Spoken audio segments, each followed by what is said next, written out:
도봉구의 옛 역사를 찾아 떠나는 인문학 여행 역사잡담 도봉 마지막 회 시작합니다.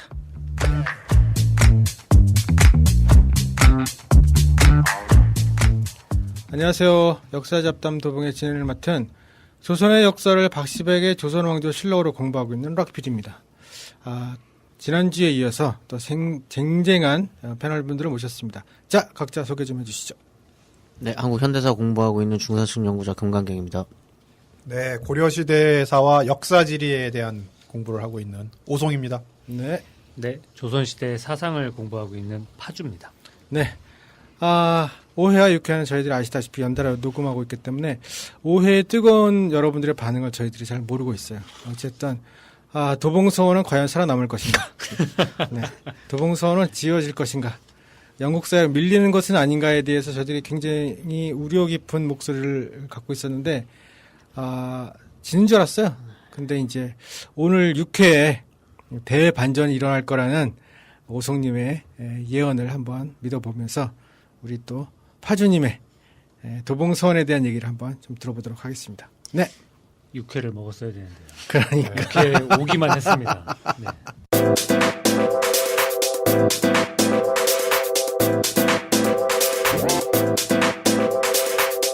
도봉서원이 생겨진 이야기를 좀 해주신 거로. 네. 지난 시간에 되게 오랜 시간 동안 고려 네. 초부터 뭐 그 이전부터 있었다고는 하셨었는데 네. 상당히 많은 시간 동안 도봉서원 자리라고 하는 것이 본래 주인에 대해서 말씀을 해주셨어요. 네. 영국사 그리고 뭐 도봉사, 회거국사부터 시작을 해서 네. 고려 말기까지 말씀을 조선 초기 효령대군까지 네. 말씀을 해주셨는데 도봉서원이 세워지는 거는 사실 조선 왕조가 개국한 다음에 네. 거의 한 200여 년 가까운 시간이 지나서야 세워집니다. 여러분들 잘 아시는 그 드라마? 임진왜란을 겪었던 국왕이 누군지는 아시죠? 네. 선조. 그렇죠. 선조가 왕이 된 지 얼마 후에 네. 도봉서원이 처음으로 세워지게 됩니다. 아하. 도봉서원 앞에서 지난 5회 때 오성님께서 이제 서원나에 대해서 말씀해 주셨잖아요. 네. 서원이라고 하는 것이 선현. 일단 내가 잘났다라고 말하기 위해서는 난 어느 그렇죠. 선생님에게 배웠어. 그리고 내 선생님이 이런 분이야라는 거 내세우잖아요. 네네네. 네. 라인. 뿌리가 깊네요. 네. 한국 사회 학연이라는 게 이게 뿌리가 이렇게 깊은 겁니다. 라인을 내세워야 되는데 서원에서 가장 또 중요한 것 중에 하나가 우리 서원은 이분이 계시다. 이분을 모시고 있는 곳이다. 이거 내세우는 게 되게 중요한데 도봉서원은 그런 부분에서 사실 정말 도봉구가 자랑할 만한 서원이긴 합니다. 왜냐하면 도봉서원이 세워지게 된 그 장본인은 세운 사람 말고 도봉서원이 설립 모토로 내세웠던 분이 바로 조광조. 오. 거꾸로 해도 조광조. 네. 이효리랑 약간 비슷하신. 이효리. 이효리? 이효리 거꾸로 해도 이효리. 이효리? 네. 북한식 발음인가요? 네. 이효리와 조광조는 동급인가요? 시대의 아이콘이니까요. 그렇군요. 네, 시대의 아이콘이니까요. 네. 그렇죠. 조광조는 사실 정말 시대의 아이콘이죠. 네. 특히 조선시대 사대부들에게는 정말 네. 아이콘 같았죠. 왜냐하면 사실 사람은 어떻게 사느냐도 중요하지만 어떻게 죽느냐가 제일 중요하잖아요. 맞아. 이제 점점 어떻게 죽어야 할 것인가를 생각하는 나이가 되고 있는 즈음에 네네. 예, 정말 조광조라고 하는 분이 어떻게 죽었는지 다 잘 아시지 않습니까? 잘 모르지만 제가 사양 먹고 죽었죠? 그렇죠. 박시백의 조선왕조 실록을 너무 빠른 시일 내에 읽어버리는 바람에 정도전과 조광조가 살짝 헷갈렸어요. 그런데 그림으로 기억이 났어요. 정도전은 코가 뭉툭했고 조광조는 코가 뾰족했어요. 네. 조광조 기억이 나네. 아시죠? 네네. 정도전도 조광조도 초성화가 없는. 그렇군요. 네. 초성화가 없습니다. 임금도 다 조사가 안 남아 있는데 그 두 분이 남아 계시면 연산군 상관이죠. 반창고도 기억이 나고. 네, 그렇습니다. 그래서 어쨌든 도봉서원이 내세웠던 분이 바로 조광조. 그럼 다른 데선 조광조가 내세운 서원이 없었나요? 그 이전에는 사실 조광조를 단독으로 내세웠던 서원은 거의 없죠. 왜냐하면 지난 시간에도 오성 선생님께서 말씀하셨듯이 제일 먼저 세워진 서원이 소수 서원인데 그게 중종 때 건립이 돼요. 근데 조광조가 중종 때 네. 하다가 중종 때 죽지 않습니까? 그렇죠. 그리고 중종에서 선조 사이는 얼마 안 되는 시간이에요. 네네네. 그러니까 그리고 또 조광조가 사약을 받고 죽었기 때문에 네. 죄인으로서 죽었고 조광조가 흔히 말하는 복권? 네네네. 복권이 되는 시간은 그 이후기 때문에 사실 조광조를 모실 겨를이 없었고 그래서 사실 도봉서원이 세워지는 맥락에서는 네. 조광조를 내세울 수 있었던 분위기가 되게 중요하거든요. 그 이전까지는 사실 죄인이었잖아요. 이 그럼. 책은 아직 죄인인데. 이 책은 읽어서는 안 되고 이 사람의 이름을 언급해서는 안 되는데 그렇죠. 조광조를 내세웠다는 건 되게 중요한 부분이 있습니다. 오. 그래서 조광조를 누가 내세웠냐면 당시에 네. 선조 초반에 선조가 왕이 된 다음에 이제 선조 주변에서 선조를 도왔던 사람들이 우리가 흔히 많이 알고 있는 뭐 퇴계 이황은 되게 노년의 학자셨고 네. 그때는 젊은 학자 중에 율곡이 네네. 이런 분들이 네. 앞장서서 아. 조광조를 내세우는 일에 관여를 하셨죠. 율곡이 고향이 파주잖아요. 아, 그래요? 그래서 파주. 이해. 그렇군요. 직계. 제가 잊고 살았었습니다. 죄송합니다. 네. 네. 강릉이 아닙니다. 파주입니다. 그렇구나. 강릉은 왜 갔지? 네. 파주는 친가. 네. 근데 그렇게 따지면 고향의 정의를 좀 다시 해야 되는데 율곡은 태어난 건 강릉이잖아요. 그렇죠. 그리고 어린 시절도 거의 고등학교 입학 때까지도 거의 뭐 강릉에서 살았으니까 이제 부모님의 고향, 아버님의 고향은 파주인데 다시 돌아온다면 그래서 율곡이를 중심으로 한 당시 젊은 학자들이 을사사화를 얘기를 해요. 네. 을사사화가 이제 아시다시피 명종 때 네. 일어났던 우리가 흔히 말하는 4대 사화 중에 마지막 사화잖아요. 예, 그때 많은 사람들이 피해를 입었고 그 네. 사람들 그때 죽었던 사람들을 다시 복권을 시켜야 되는데 문정왕후 나오는 그렇죠. 건가요? 예, 맞습니다. 문정왕후가? 예, 네. 문정왕후 쪽에 있었던 뭐 윤원형 이런 사람들이 이제 많은 사람들을 이제 네. 메이야? 메이야? 예, 그랬던 사람 메이야 그렇죠. 맞죠? 여인천하. 그렇죠. 그래서 여인천하에서 조광조가 누구였죠? 배우가? 여인밖에 몰라서. 전인화. 전인화가 그렇죠. 문정왕후 전인화. 나왔어요. 네네네. 전인화가 문정왕후 문정왕후. 나왔었고 조광조는 글쎄요. 차광수 씨가 아마 차광수. 그렇게 유명하신 분이 얼굴 보면 누군지는 아는 분이셨을 거예요. 아마 그렇게 비중 있는 역할이었나요? 그 당시가 사극의 전성기였네요. 지금 보니까 태조왕건, 그렇죠. 여인천하, 그렇죠. 뭐 대장금, 뭐 안 다룬 시기가 막 없을 정도로 다 아니네요. 다뤘으니까. 그러면 조광조를 여기를 모시게 될 때는 조광조가 완전 사면복권을 안 받은 상태였었던 거예요? 이제 복권이 시작이 되는 시점입니다. 가장 핫한 아이콘을 싹 모셨네. 그렇죠. 그런 측면에서 사실 도봉서원은 어떻게 본다면 그 이제 역사계에서 사림이라는 말을 쓰거든요. 사림들이 이제 본격적으로 정치에 전면에 나서는 그 신호탄 같은 성격을 갖고 있어요. 그래서 앞에 5회에서도 말씀하셨지만 도봉구가 교육의 어떤 특구 이런 걸 말씀하셨는데 그렇죠. 선봉에 섰다? 약간 이런 맥락의 어떤 성격을 갖고 있는 서원 중에 하나라고 할 수 있어요. 조선시대에 따지면 가장 개혁적이고 진보적인 그런 학풍이었을 수도 있겠네요. 예. 그래서 갓광조 약간 이런 느낌? 갓광조. 갓광조. 갓광조. 이광조? 가까이 하기. 그렇지. 이것도 내가 튼다, 내가.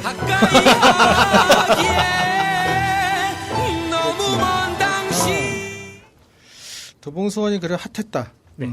그래서 실제로 이제 참여한 사람들은 네. 뭐 이름이 이제 확인되는 사람들은 뭐 남원경이라든가 뭐 백인걸이라든가 허엽. 허엽은 처음 들어보셨을 텐데 아닙니다. 허균. 허엽은 허균 아버지. 허균 어제 아버지. 읽었어요, 어제. 허균 허균. 아버지. 허균의 아버지죠. 헷갈렸네. 허준과 허균 좀 많이 다르죠? 네. 같은 시대잖아요. 같은 허씨. 허씨 집안은 다 외자로도 그때 다 돌렸나봐요. 외자입니다. 지금도 허씨는 외자분들이 많아요. 허참 허참 본명이 아닌 걸로 아닌가요? 허참. 네네. 네. 그렇군요. 초당 순두부. 갑자기 초당이 허엽의 호가 초당.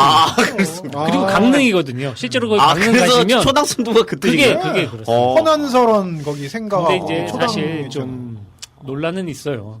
그 초당이 정말 이 허엽의 초당이냐 라는 논란들은 좀 있는데 이제 그것도 역시 이제 지자체 입장에서는 좀 논란해서는 안 되죠. 실제로 그 순두부 드시려고 많이 가거든요. 맞아요. 저 가봤어요. 거기 바닷물로 간수한다고 해서 아, 그래요? 예, 그렇죠. 예. 두부가 그래서 유명하거든요. 별로 맛은 없던데? 바닷물로 해서 그래요? 두부 자체가 맛은 사실 없어요. 네, 그러니까. 맛집에 가셨어야 되는데 아니, 맛집이라고 해서 갔는데, 뭐, 특별히 맛있는 걸 못 느끼겠더라고. 동네 분들 추천하는 데로 가셨나요, 정확히? 아니요, 그냥. 택시 기사분이 추천하는 데로 가주셨어야 되는데. 그냥 어디 있는 거 보고선 큰 길가에, 마치 가맹전처럼 되는 걸 들어가고. 그런 분들이 추천하는 데는 초당을 안 가고 딴 데를 가죠. 그렇죠. 그래서 네. 실제로 또 그때 그 서원 건립한 직후에 그리고 사실 그런 거 있지 않습니까? 어떤 이제 행사장, 네. 어디 뭐 기공식, 아니면 뭐 준공식 이런 데는 누가 행사에 참여하느냐가 되게 중요하잖아요. 그렇죠. 과연 그 행사에 네. 대통령이 오시느냐, 네. 차관급이 오느냐, 음. 총리급이 오느냐, 그렇죠, 그렇죠. 되게 중요한데 네. 테이프 커팅을 누가 하느냐죠. 그렇죠. 사진을 찍혀야 되잖아요. 네네. 그 사진에서 이제 누가 메인으로 가운데 네. 서느냐, 네. 그거 되게 중요한데 도봉서원이 건립된 다음에 네. 그 기문이라고 해서 그 도봉서원의 어떤 내력, 이 서원이 어떻게 해서 건립이 되었고 네. 이 서원은 어떤 걸 지향한다 음. 이런 것들을 글을 써서 그걸 현판에 새겨서 걸게 되는데 그 현판에 글을 누가 쓰냐면 앞서 말씀드렸던 율곡 이이가 쓰게 됩니다. 예. 그러면서 율곡 이이가 그 글에서 서원은 무엇이고 앞에 말씀드렸듯이 서원은 젊은 학자들이 공부를 하는데 젊은 학자들이 누구를 모범을 삼아야 되잖아요. 네. 요즘 학생들이 이제 성공한 뭐 CEO, 그렇죠. 성공한 뭐 이런 사람들 딱 내세워서 하는 것처럼 이 서원에는 누구를 모셨는지 그게 바로 조광조. 그 조광조라고 하는 사람이 왜 중요한지를 그 글에서 아주 명문으로 잘 씁니다. 그 참고로 사실 저는 그 율곡이 전공자는 아니지만 네.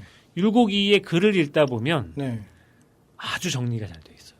음. 그 왜 글을 많은 사람들이 네. 글을 어떻게 하면 잘 쓸 수가 있습니까? 라는 질문들을 네, 많이 네, 하시는데 네, 그렇죠. 제일 중요한 것 중에 하나는 잘 쓴 글을 읽어보는 일인데 저는 율곡이의 글을 추천을 해요. 이거 뭐 저의 사견이지만 네.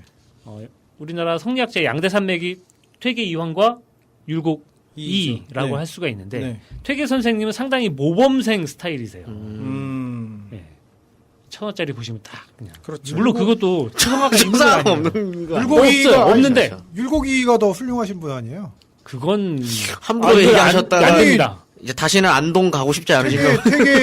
태계 이왕은 1,000원, 아. 율곡이는 5,000원. 그럼 아하. 지금 짱은 사임당이군요. 그렇죠. 네, 심사위원. 모두 다 사임당 그렇죠, 밑에고 그렇죠. 세종대왕도 사임당 밑에요. 그렇죠. 아, 이거 이제 다시는 안동 땅은 못 받는. 그래서 그 태계 이왕 후손분들이 조폐공사에 갔다는 거 아니에요? 아, 실제로요? 실제로 조폐공사에 가가지고 이게 말이 안 된다. 태계 이왕이 나이도 많고 더 선배신데 훌륭하신 분인데 왜 이렇게 했냐? 그 조폐공사 담당자가 뭐라고 했냐? 더 많이 쓴다. 그렇죠. 사람들이 5,000원짜리 많이 쓰냐? 1,000원짜리 더 많이 쓴다. 4,000원이니까 훌륭하신 분이니까 많이 본다. 또 거기가 넘어간 것도 좀 그렇다. 네, 그래서 거기에 수긍하고 돌아가셨다는.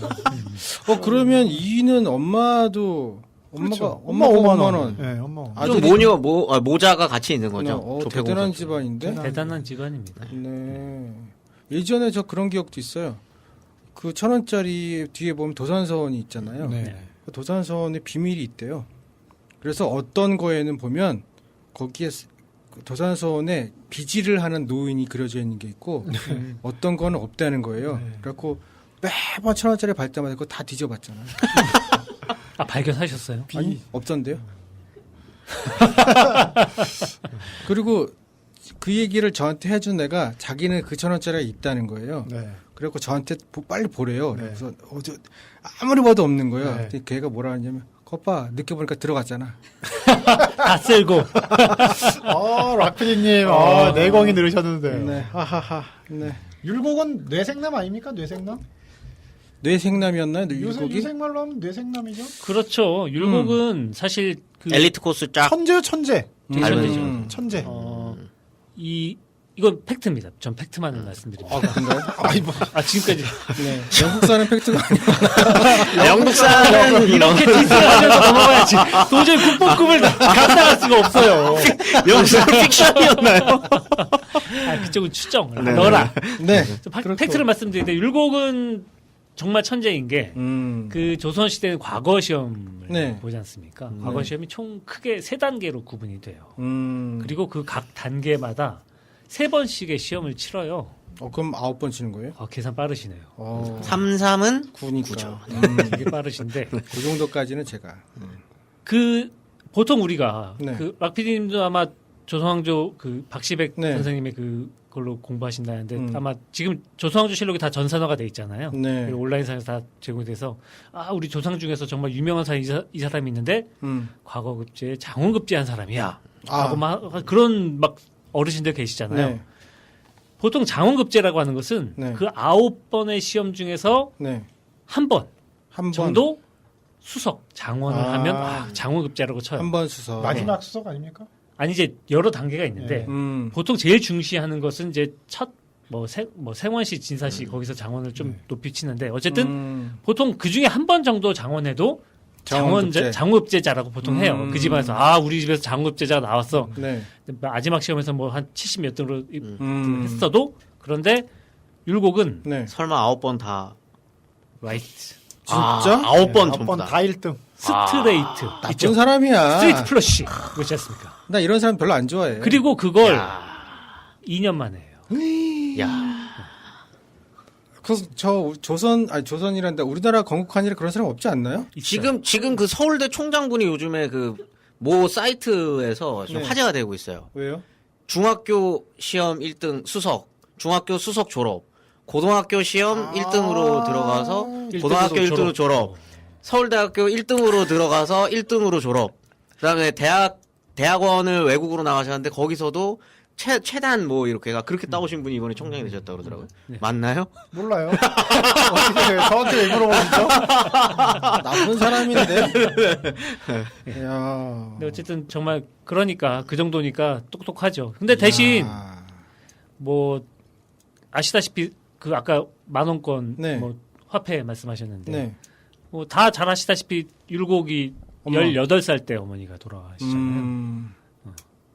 또 올해 18살 때. 본인도 오래 못 살았잖아요. 본인 49에 죽습니다. 어유. 48인가요? 40대 후반에 죽는데. 네. 근데 어쨌든 그때 과거 시험 보기 전에 네. 어머니가 돌아가셨고 한참 예민할 때, 그러네. 감수성 예민할 때 어머니가 고3 때 엄마가 돌아가신 거야? 고3 때. 그렇죠. 그러니 그래서 그때 방황을 좀 해요. 방황을 해서 그 정도에. 방황을 해요. 방황을 했는데 방황 안 했으면 어쩔 뻔했어. 야. 근데 방황을 어떻게 했는지 아세요? 어떻게 했어요? 좀 세게 했어요. 머리 아하. 깎았죠. 네. 정말 머리를 깎았어요. 맞아. 산에 들어가지 않습니까? 금강산에. 네네네. 금강산에 들어가서 승려 노릇을 해요. 아하, 정말로. 네. 이것도 이제 뒤에 네. 논란이 되게 되는데 뒤에서 이제 다루게 된 송시열 단계에서 되게 논란이 되는데 음. 그래서 들어갔다가 한 길게 만 1년 몇 개월 만에 다시 나옵니다. 나왔다가 나와서 이제 후에 결혼하고 그리고 결혼한 다음에 재밌는 것 중에 하나가 장인어른이 네. 성주 목사로 있었어요. 성주 목사. 성주가 안동 부근에 있잖아요. 갔다가 장인어른한테 인사를 갔다가 네. 다시 돌아오는 길에 퇴계를 방문을 해요. 퇴계. 퇴계 이황 선생님을 방문을 해서 퇴계와 율곡이 처음이자 마지막으로 직접 대면을 합니다. 그러니까 신행길인데 그때 퇴계가 율곡을 붙잡고 합이 6,000원이네요. 야, 이거 다시는 정말가 안동 땅을 버리기. 야, 위험한 발언들 오늘 많이 나오네. 저희 팟캐스트에서 이런 말 절대 못 하거든요. 거기는 역덕들이 많이 듣기 때문에 이런 얘기 함부로 했다가 난리가 납니다. 야, 합이 6,000원. 이왕 이 얘기를 하는데 합이 6,000원이다. 정말 저는 갑자기 생각이 났네. 네, 6천만 원으로 바꾸죠. 네. 네, 그래서 근데 이제 그때 이황 선생님 이황은 나이가 60이 넘었고 율곡은 이제 20대 초반의 젊은 나이인데 이황에게 이제 그 당시 이황은 되게 유명한 학자니까 네. 이제 방문을 해서 이제 인사를 나누면서 근데 이제 아시다시피 그 동종업계에 종사하는 사람들은 그 사람을 실제로 대면한 다음에 네. 한 몇 분만 말해보면 상대방의 이 견적이 나오잖아요. 내공을 바로 견적이 나오는데 네. 이황이 아, 이의와 잠깐 이야기해보면서 바로 이의 냄새를 맡아. 견적을 이의 내공을 바로 파악을 해요. 그래서 2박 3일을 붙잡아둬요. 네. 자기 집에서 2박 3일을 묵은 다음에 이것도 그리고 팩트입니까? 당연하죠. 저 팩트만 말한다니까. 제가 지금까지 팩트 아닌 거 말한 적 있나요? 이 율곡의 신부가 이왕 싫어했겠네요. 이건 이제 제- 픽션이지. 그건 몰라요. 픽션이죠. 지금 들어오고 있는 거죠, 지금 네네. 영국사 쪽에서. 네. 이야. 그러면서 이제 2박 3일 머문 다음에 이제 집으로 돌아가는 길에 이황이 제자들에게 네. 이제 이 일을 배웅한 다음에 이 부부를 배웅한 다음에 제자들에게 그럽니다. 유명한 구절로 후생이 가외다. 그게 무슨 말이에요? 후생, 후배, 네. 뒤에 태어난 사람이 가외. 가는 캔이죠. 외는 두려워하는 거. 그럼 뭐예요? 후배가 참 두려워할 만하다. 아. 이게 논어에 나오는 구절이긴 한데요. 네. 그 퇴계는 율곡을 만난 다음에 이황은 이의를 만난 다음에 네. 젊은 친구인데 정말 앞날을 기약할 수 없을 만큼 참 큰 그릇이구나라고 이야기를 해서 근데 중요한 건 그 이야기를 이황을 모시고 있었던 한 10수년 동안 모셨던 제자들은 단 한 번도 들어본 적이 없어요. 이황이 아무나 칭찬하는 스타일이 아니시거든요. 제자들 좀 네. 많이 속상했겠네요. 그러니 제자들은 흔히 말하는 굴러온 돌이 뭐 이런 거 있지 않습니까? 약간 그런 느낌을 빡쳤군요. 그렇죠. 전문 용어로 네. 그럴 수가 빡쳤어요. 있었죠. 네, 그만큼은 이는 되게 탁월한 학자였고 탁월한 어릴 적부터 탁월했고 그런 사람이 이제 이 도봉서원의 기문을 쓰죠. 이야. 기문을 쓰면서 정말 이제 더군다나 선조가 왕이 된 다음에 율곡 그 이이는 네. 딱 그 당시에 이제 젊은 네. 이제 그 사대부들 사이에서 정말 핫한 사람이었는데 이 도봉서원의 기문을 쓰면서 도봉서원이 이런 정말 중요한 곳이다. 조광조와 이이. 예. 그래서 도봉서원이 갖는 의미가 되게 커지게 됩니다. 출발부터 사실 도봉서원은 되게 화려하게 출발하는데 그러네. 기문 썼을 때도 뭐 한 30대밖에 안 된 거네요. 그렇죠. 네. 당대 최고의 문장가가 썼는데 네. 나이 30대. 네. 제가 지금 30대인데. 아이돌이네 아이돌. 네, 당시로서 아이돌이네. BTS라고 보면 되나요, 네, BTS. 무리수를 두시는군요. 그렇군요. 그럼 도봉서원에서 이제 그렇게 스타트가 되어졌는데 도봉서원에서는 뭐 어떻게 좀 과거 시험 성적은 어떻나요? 5회 때 잠깐 말씀드렸지만 그곳이 우리가 뭐 S대를 몇 명을 배출한 입학자를 냈고 뭐 이렇게 몇 명 이런 거 중시하는 곳은 사실 제가 볼 때는 이게 양으로 승부하는 곳은 이 질이 담보가 안 되는 부분들이 많지 않습니까? 그렇죠. 도봉서원은 제가 볼 때 양은 중요하지 않는 것 같아요. 네. 정말 누가 거기에서 공부를 했고 아하. 이후에 그 사람이 사회적으로, 네. 정치적으로, 학문적으로 네. 어떠한 역할을 미쳤느냐 이런 부분에서 사실 도봉서원은 탑이죠. 그 당시에. 예. 서울대 출신 그 대통령이 한 명밖에 없어요. 그렇죠. 김영삼 그렇긴 하지. 씨. 네. 그럼 육사였나요? 최다 배출은 6사죠. 최다 배출은 이제 3명 배출했으니까. 그러면 그 당시에 사실 제가 알고 있는 서원 제일 유명한 데가 그 도산서원 이런 데거든요. 네. 그런 데보다 도봉서원이 더 셌나요? 사실 눈동자가 흔들리고 있어요. 영국사를 이기려면 예스라고 대답을 해야 되는데 팩트만 얘기해야 되는 본인의 정체성상 예스라고 대답하기는 힘들고. 다음 달에 안동에 갈 일이 있는데 이 안동 잘 갈 수 있을까 모르겠네요. 사실 뭐 어디가 더 셌냐? 네. 사실 도봉서원 그 도산서원은 네. 퇴계 선생님이 돌아간 다음에 네. 퇴계 선생님이 이황 선생님이 거기에 이제 가장 주존으로 핵심으로 이제 모셔지면서 커져서 사실 다 스타트로 따져본다면 뭐 도산서원은 그 이전 도산서성도 있었지만 네. 인적 구성은 훨씬 많아요. 왜냐하면 안동을 중심으로 한 그 네네. 지금의 경북 지역, 조선시대 표현으로 말하자면 경상 좌도, 음. 좌도의 가장 핫한 교육 특구가 안동이었으니까 모든 사람들이 공부 좀 하는 사람들은 다 주변에 안동으로 모이는 거예요. 그런 측면에서 어마어마한 교육 자원들이 거의 모이는 대치동이었군요. 곳이었지만 대치동, 파라군. 그쵸. 학원 강사에 비유하기에는 좀 그렇죠. 그런가요? 네. 근데 유능하신 분들이니. 그에 비해서 이 도봉서원은 음. 서울에서 가깝지 않습니까? 네. 한양에서 가깝고 거기에 왔던 사람들이 주로 한양에 음. 상당히 명망 있는 집안의 젊은 자제들이 와서 공부를 해요. 예. 거기가 파라군이네요. 그러네. 네. 음. 그런 맥락에서 되게 중요하고 또 경제적인 부분도 상당히 좀 따져볼 분들이 있어요. 왜냐하면 학교가 네. 이 재정이 어디에 재정에서 그렇죠. 오느냐, 네. 얼마만큼 학생들을 경제적으로 지원할 수 있느냐, 서포트할 수 있느냐가 되게 음. 중요하잖아요. 네. 도봉서원은 출발부터 나라로부터 앞에 5회 때 오성 선생님께서 말씀하셨지만 네. 사액이라고 하는 부분을 말씀하셨죠. 네. 사는 준다라는 말이고 액은 일종의 경제적인 지원 생각하시면 돼요. 그래서 토지를 받고 하는데 당시에 서울 주변에서 많은 토지를 부여받아요. 근데 토지를 부여받는 게 직접 토지를 주는 게 아니라 그 토지에서 나오는 생산물을 쌀 같은 가질 거. 수 있는 권리를 주게 되는데 그 양이 어마어마합니다. 어, 당시에 그래요? 나라로부터 받았던 토지가 우리나라의 평야가 제일 넓은 데가 호남 네. 쪽이잖아요. 네. 네. 호남 지역의 땅 120결 정도를 받았다라고 이제 도봉선이 받았다라고 말을 하는데 120결. 지금의 뭐 평하고 좀 다른데 네. 조선시대 토지의 넓이를 따지는 단위가 여러 가지가 있는데 네. 가장 적은 단위는 파, 파. 그 다음에 속, 음. 부, 결 이렇게 나와요. 음. 파는 한 움큼 생각하시면 돼요. 음. 이 곡식을 딱 수확을 해서 한 움큼 되는 양이 파고 네.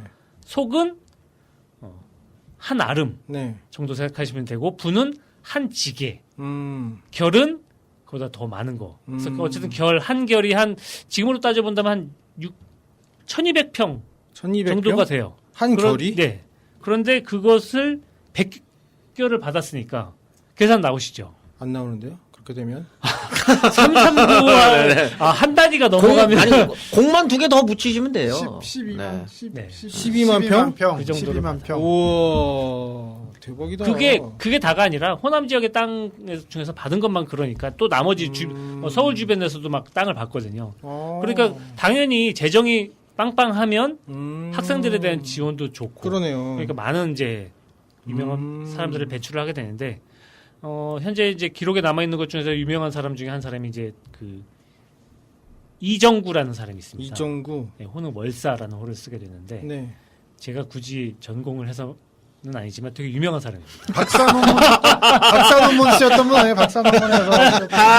이름이 어쩐지 처음 듣는 이름인데 싶었는데. 네. 근데 정말 중요한 사람이에요. 뭐 하는 사람이죠? 문장가입니다. 문장가이고 문장가가 글을 쓰는 사람이잖아요. 네. 지금은 사실 우리가 오해하는 것 중에 하나가 문장가 하면은 시 쓰는 사람, 네. 소설 쓰는 사람 이렇게 오해를 작가. 해요. 예, 이렇게 오해를 하는데 라이터라고 오해를 하는데 네. 실제로 조선시대 문장가는 정치인이자 학자입니다. 예. 왜냐하면 제가 앞에서 과거 시험 말씀을 네. 드렸었는데 과거 시험이 여러 과목이 있습니다. 음. 오럴 테스트도 있고요. 네. 그리고 필기 시험도 있는데 네. 가장 중요한 과목이 글쓰기 과목입니다. 배점이 그게 제일 높아요. 논술. 네. 그러니까 글을 잘 써야 되거든요. 네. 근데 글을 잘 쓰는 사람이 과거 시험에 합격할 수가 있고 그 사람이 정계에 나갈 수가 있고 정계에 나가게 되면 후배들 끌어줄 수가 있잖아요. 그렇죠. 그런 측면에서 조선시대 문장가는 지금의 그 문학을 전공을 하는 사람과는 완전히 개념이 달라요. 네. 이정구 같은 경우는 10대 후반에 과거 시험 준비할 때 이 네. 도봉서원을 방문을 해요. 아하. 거기서 한 친구하고 같이 과거 시험 준비를 하는데요. 돈이 많다고 해서요? 장학금 많이 줄까봐? 내막은 알 수 없는데 팩트만 하시는군요. 그 소식을 들은 건 12만 평의 땅이 있다더라. 기본적으로 추정을 잘 안 하시네요. 일단 있는 사실로만 딱. 저는 팩트로만 승부합니다. 네. 팩트. 아무리 영국사가 국보급으로 추정된다라는 추정으로 이야기를 하지만 저는 팩트만을 말씀드립니다. 네. 그래서 그 글에도 보면 물론 이제 장학 제도가 잘 돼 있어서 또 가기도 하겠지만 사실 그곳에 가면 공부가 잘 되는 곳도 따로 있을 수가 있죠. 네. 특히 뭐 가보셔서 아시겠지만 도봉서원이 있었던 곳이 워낙 풍경이 좋아요. 또 적당한 거리, 서울과의 그렇죠. 네. 한양과의 적당한 거리, 그리고 적당한 호젓함, 그리고 뭐 적당한 뭐 이렇게 산책할 수 있는 곳, 네. 뭐 이런 것들이 있으니까 아주 공부하기 좋았던 것 같아요. 그래서 나중에 네. 그때 10대 후반에 공부할 때 글을 남기는 게 아니라 나중에 상당히 고위직에 올라간 다음에 네. 자기의 어린 시절을 회상하면서 글을 남긴 게 있었어요. 아. 그런 것들을 보면 당시 이제 도봉서원의 역할, 도봉서원이 그렇게 많은 사람들의 서울 주변에 살던 많은 사람들의 공부하던 곳이었다라고 네. 하는 것들을 알려져 있고 딱 또 하나 말씀드리면 이 이정구라는 사람의 후배 세대 중에서 네. 택당이라고 하는 호를 쓰는 이식이라는 사람이 있습니다. 이식. 네, 이 사람도 되게 유명한 문장가인데 이 사람도 어린 시절에 여기서 공부를 하는데 네. 이 사람이 썼던 글 중에는 회상하면서 썼던 글 중에는 도봉서원을 도봉서원이라고 하지 않고 영국서원이라고 하더라고요.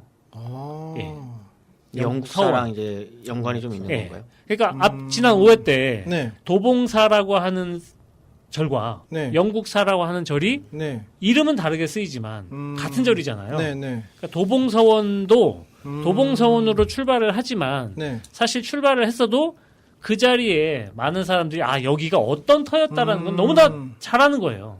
그러니까 도봉서원과 영국서원을 막 혼용해서 쓰게 되는 것 같아요. 일제시대까지도 영국리라는 마을 이름이 남아 있었죠. 아, 그래요? 예, 도봉산 입구에 영국리라는 일제시대에 만든 지도에도 영국리라는 이름이 그대로 나와 있습니다.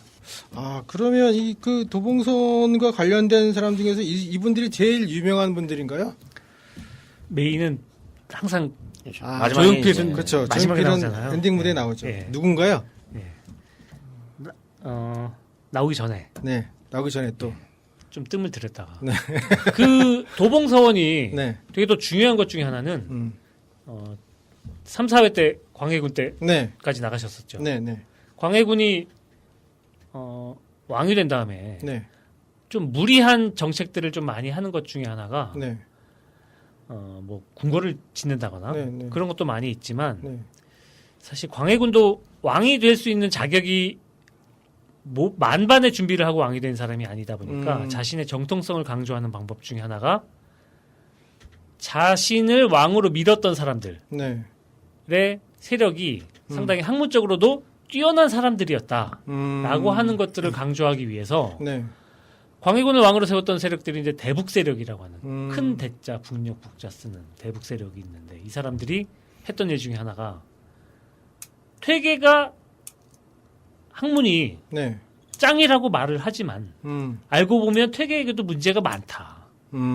그래서 퇴계를 깎아내리면서 네. 동시에 자신들의 선생님을 높이 올려요. 그게 누구냐면 남명 조식. 아, 조식. 네. 들어봤어요. 그 광해군이 왜 왕되었는데 문제가? 일단 얘기를 한번. 조선시대 왕은 왕이 될 수 있는 원칙이 있습니다. 왕자잖아. 왕자하고 막 임진왜란 때도 막 영화 그러니까. 보니까 막 하고 네. 그랬는데. 화살도 맞으시고. 뭐 고려 시대는 아시다시피 막 택현이라고 해서 이렇게 여러 왕자들 중에서 똑똑한 애를 좀 골라서 왕을 시키기도 하는데. 네. 근데 그러면 문제가 뭘까요? 똑똑한 기준이 애매하잖아요. 아, 그렇지. 그러면 장자우선이 정말 아니라. 왕좌의 게임이 되는 거죠. 그래서 이 성리학이라고 하는 유학이라고 하는 것을 표방한 조선 왕조에서는 네. 원칙을 정하지 않으면 매번 왕이 바뀔 때마다 수많은 사람들이 헷갈리겠지. 헷갈리는 문제가 아니라 네. 목숨이 달아날 수가 있죠. 줄 잘못 썼다가는 이제 죽는 거죠. 나는 A가 더 똑똑하다고 그랬는데 아. B가 되면은 A 똑똑하다는 사람은 다 그러네. 왜냐하면 그 사람은 살아있으면 항상 도전 세력으로 네, 있어요. 그렇죠, 그래서 그렇죠. 많은 사람들이 죽어요. 그러니까 그게 되게 비효율적인 부분들이 있죠. 그래서 원칙을 정하는 게 적장자, 왕이 되는 원칙을 세웁니다. 네. 근데 실제로 조선왕조 27명의 국왕 중에서 적장자가 왕이 된 경우는 3분의 1도 안 됩니다. 그렇죠. 조선 네. 초에도 뭐 그러던데 보니까. 특히 조선, 그건 뭐 네. 조선 후기도 그런데, 네. 근데 그 원칙이 있기는 있어요. 근데 광해군은 적장자가 아니잖아요. 네. 아시다시피. 네, 네. 적장자가 있었죠. 네, 그 광해군이 세자로 책봉된 뒤에 음. 태어난 광해군의 이복 동생. 아, 잘 아시는 네, 네. 영창 네. 대군. 피아노 잘 치시는 분. 영창 피아노 말씀하시나요? 네. 광해군의 엄마는 후궁. 네, 그렇죠? 후궁이죠. 영창대군의 엄마는 정식 왕비. 네. 물론 이제 그 두 번째 부인이셨는데. 두 번째 네. 왕비지만. 네. 그래서 이제 뭐 그때 그래서 피바람이 납니다. 음. 뭐 아시다시피 광해군이 왕이 된 다음에 네. 영창대군이 광해군에 의해서 목숨을 잃게 네, 되죠. 맞아요. 예. 음. 그러니까 그런 부분에서 광해군은 항상 컴플렉스가 있었던 것 같아요. 내가 왕이긴 하지만 사람들이 나를 왕이 될 사람이 왕이 됐다라고 보지 않는 경우가 있을 거다. 네. 당연히 그러니까 여러 측면에서 자기의 왕위의 정당성을 확보를 해야 되니까 또 자기를 왕으로 추대했던 네. 많은 사람들이 우리도 정말 뭐 지금 퇴계만 다 모든 사대부들이 퇴계하지만 실제로 퇴계에게는 이런 잘못이 있다. 네. 뭐 이런 것들을 막 찌라시로 돌려요. 음. 찌라시로 돌리고 그런데 알고 봤더니 제야에 고수가 네. 있었는데 그게 바로 남명 조식이다. 그러면서 이 도봉서원 부근에 네. 서원을 세워요. 또 예. 그게 백운서원입니다. 백운서원. 네. 백운대랑 백운대 근처에. 어. 역시 도봉서원과 멀지 않은 곳에 우이동이네, 우이동. 예. 서원을 세웁니다. 어. 그러면서 이제 그때 그 즈음에서 이제 앞에서 5회 때 오성님께서 이제 그 뭐 동방 뭐 공자 밑에 뭐 많은 네. 그 선현들을 뭐 제사하는 공간을 마련했다고 네. 하는데 그 성균관이 국립대학이잖아요. 네. 그 국립대학에 공자부터 뭐 맹자를 거쳐서 네. 중국의 유명한 선현들 그리고 우리나라의 역대 유명한 선현들을 모시는 공간을 마련해 주는데 그게 문묘예요. 문묘. 예. 네. 여기에 봉안되는 거는 정말 어려운 일입니다. 그렇죠. 베스트 오브 베스트만이 여기에 들어갈 수가 있는데 광해군 초반에 많은 영남 지역의 사대부들, 서울 지역의 사대부들이 퇴계를 거기에 봉안시키는데 성공했어요. 광해군 초에. 근데 이 광해군을 왕위에 몰았던 사람 추대했던 네. 대북 세력들이 퇴계의 문제점들을 막 찌라시를 돌리면서 퇴계를 거기서 끌어내립니다. 네. 예. 그럼 그리고 빠졌어요? 그리고 이 백운서원을 세우죠. 남명 조식을 봉안하는. 근데 저는 왜 굳이 그걸 삼각산 네. 세우느냐? 아마 도봉서원을 견제하려고 했던 게 아닌가 싶어요. 도봉서원은 퇴계랑 관련이 있었던가요? 그러면? 직접적인 관련은 없어요. 율곡이 세운 그런데 거예요? 율곡이 기문을 쓰고 사실 그 행사에 그 낙성식에 그 준공식에 누가 참여하느냐가 중요하다고 네. 말씀드렸잖아요. 거기에 참여하는 것뿐만이 아니라 그냥 이 기문이라고 하는 것은 거기에 딱 걸려 있거든요. 네. 현판으로 새겨서 걸려 있으니까 거기에 와서 공부하는 사람들이 항상 글을 보게 되죠. 네, 네. 그러면서 저게 누가 쓴 거야?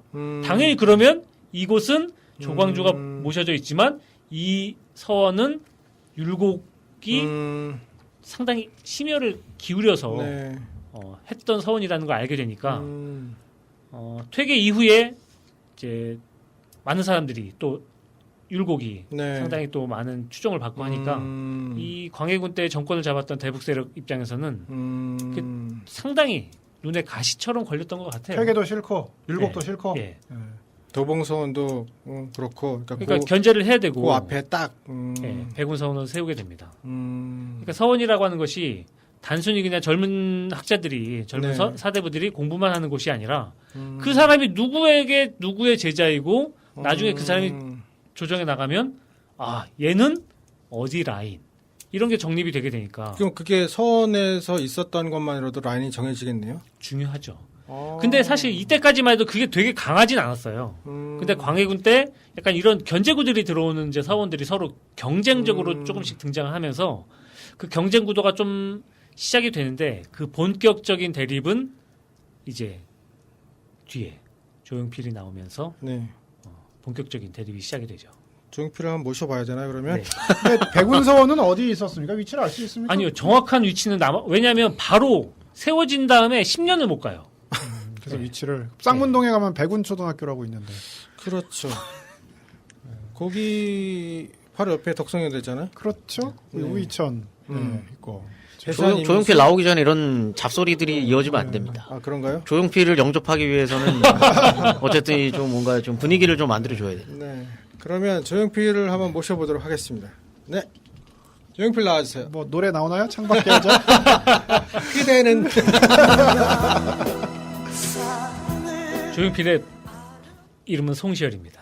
아 송자라고까지 맞습니다. 불리지 않나요? 맞습니다. 송자죠, 송자. 송자, 공자 뭐 이런 것처럼. 우리나라의 옛날에 유일한 자. 유일한 아 그럼 그 정도예요? 이황 이를 넘어서는? 네. 오. 근데 이게 뭐 누구한테 인정받고 이런 거는 아니지 않나요? 송자라고 불리는 게? 송자라고 불렀던 사람들만 송자라고 그렇죠. 약간 타칭 송자여야 되는데 자타공인이어야 되는데 약간 물론 이게 이제 국왕도 인정한 거 아닌가요? 나중에 정조 때 인정해주죠, 국왕이. 정조 때 우리가 알고 있는 정조 임금이 네. 이제 그 송시열의 문집을 송자 대전으로 아. 약간 그런 느낌 아닌가요? 아 송자라고 좀 해줘! 라고 해서 그래 해줄게. 해줄게 아, 이런 그런 거예요? 느낌 아닌가요? 저는 팩트만 말해요. 제가 정조는 아니니까. 그렇군요. 어쨌든 송시열은 많은 사람들에 대해 호호가 갈려요. 네. 1601년생, 1601년생인가요? 팩트인가요? 아 1607년생이네요 7년생. 아 6년의 차이가 있는데 제가 호적을 날조할 뻔했습니다. 아, 예. 다시 바로 정정하면서 1607년으로 갈게요. 네. 편집해야 되겠네요. 아무튼 송시열이 이거 여담인데 네. 이건 여담이지만 팩트인데 조선왕조 실록에서 네.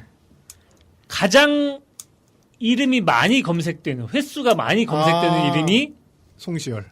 송시열인데 오. 몇 회일까요? 3,500번. 맞나요? 3,000번. 정말로요? 근데 그게 생전에 2,000번, 오. 사후에 1,000번. 사실 그 사람이 죽은 다음에도 그 사람 이름을 거론하기가 쉽지 않죠. 그리고 사실 그 락피디님도 계시지만 락피디님 조상 중에서 유명한 분 한번 실록에서 검색해 보세요. 안 나올 가능성 많습니다. 저희 한 번도. 족보도 없어졌다 그러던데. 그거로 봐서는 족보가 없는 집이었던 것 같아요. 네. 있었을 겁니다. 예. 어쨌든. 그만큼 상당히 사실 송시열은 조선 후기 사회에서 뭐 여러 모든 부분에서 막강한 영향력을 갖고 있죠. 센세이셔널합니다. 예. 당대도 유명했고 사후에도 사후에 계속. 1,000번 정도 이름이 거론되려면 물론 그게 긍정적인 부분이든 아니면 부정적인 부분인지는 사실 뭐 케이스 바이 케이스인데 네. 어쨌든 막강했다는 건 부정할 수 없고요. 살기도 오래 살지 않았어요? 보니까 막 오래 삽니다. 80이 넘 84세 돌아갑니다. 네. 엄청 책을 조선왕조 책을 계속 넘기는데도 계속 살아 있어.